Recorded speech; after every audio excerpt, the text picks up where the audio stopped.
Time now for sports on 104.7 The Cave. Here's Ned Reynolds.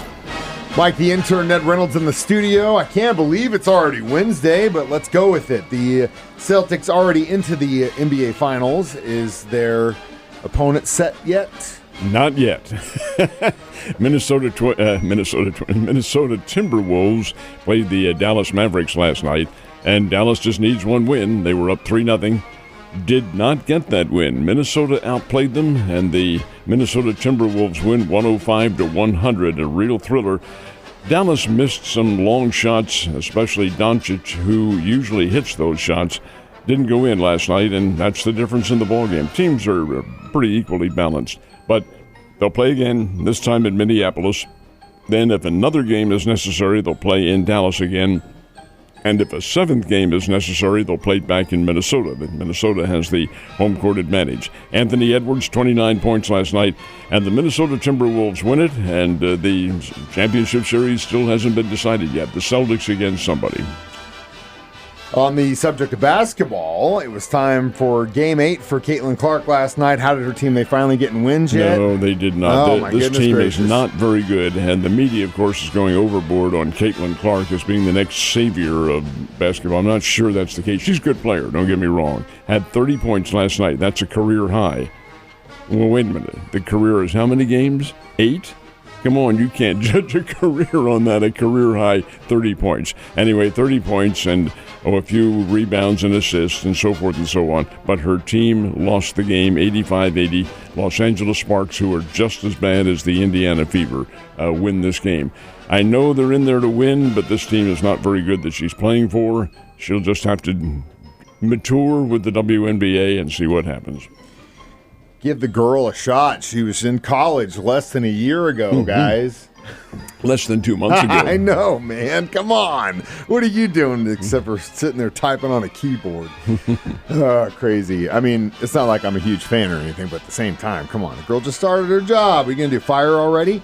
Last but not least, the Stanley Cup match has begun. Who won last night? This is the Eastern Championship games, and it's the Florida Panthers and the New York Rangers. And the Florida Panthers, playing in Madison Square Garden, defeated the Rangers by a score of 3-2 in overtime. So that series is deadlocked at 2 games apiece. Now moves on to the home ice of Florida. And, well, we'll see what happens. But the Rangers and the Panthers still ties. Still a long way to go before you reach that championship final. Like the Cardinals had a little bit more success with the bat in their hands last night, didn't they? Yeah, they're getting warmer now, and they're hitting the ball. They certainly didn't on Monday, but you could blame fatigue on that. But last night, hey, they came out swinging. Nolan Arenado had his 4th home run of the year. That's way below what he should be hitting, but nonetheless, ball went in the seats. That made a difference. Cardinals got an early lead. Nolan Gorman also had a home run last night that padded on that lead. And Kyle Gibson, 36-year-older from Mizzou, who pitched for the Baltimore Orioles last year and then was let go, pitched very well. Stymied the Cincinnati Reds, and the Cardinals get a 7-1 win over Cincinnati. Cardinals are only 1 game under 500, playing a lot better baseball. That the race in the Central Division, which, Mike, is not the strongest of all divisions in Major League Baseball, that race is very much undecided. A lot of things are going to happen before it's all over, but the Cardinals do get a win. It's good to see. They are at least getting a little bit more consistent at the plate. Royals, not as much luck yesterday. Well, Minnesota got a 4-2 win last night, and they did it with a pitcher, in all honesty, I'm not familiar with, Simeon Richardson Woods. And that's his first win after 8 starts. And he stymied the Royals for about 5 innings into the 6th. I guess he was on a pitch count. He was out of there. And Minnesota Twins get the win by a score of 4-2. Now, the Royals are still 12 games above 500, 34-22, but they've begun to plateau just a little bit. But again, we're so early in the season that so much can happen. I still think Kansas City has a very good team. How good? I think that remains to be seen. Now, the Springfield Cardinals did eke out a win.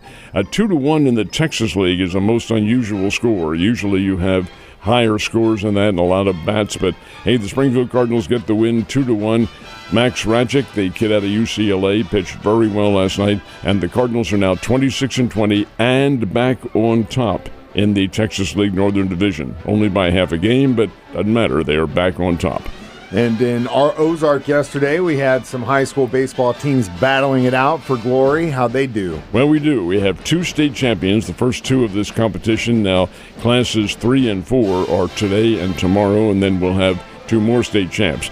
But in the Class 2 state championship game, Iberia is a 7-3 winner over Maysville, and Iberia becomes the 12th team in Missouri baseball history to finish the season totally undefeated. Didn't suffer one single loss. Last team to do it was only 365 days ago, Ash Grove. They finished undefeated. But over the skein of baseball state championships, only 12 teams have done it, and Iberia was number 12. And in the Class 1 competition, Oran gets the win over Sacred Heart, 11-1. But Wheatland, from our listening area, gets a 9-6 third-place victory over Green City. So we do come away with at least some moment of glory in Classes 1 and 2. That's awesome. Good job getting the hardware, boys. Ned, you have a great Wednesday, and I will see you mañana.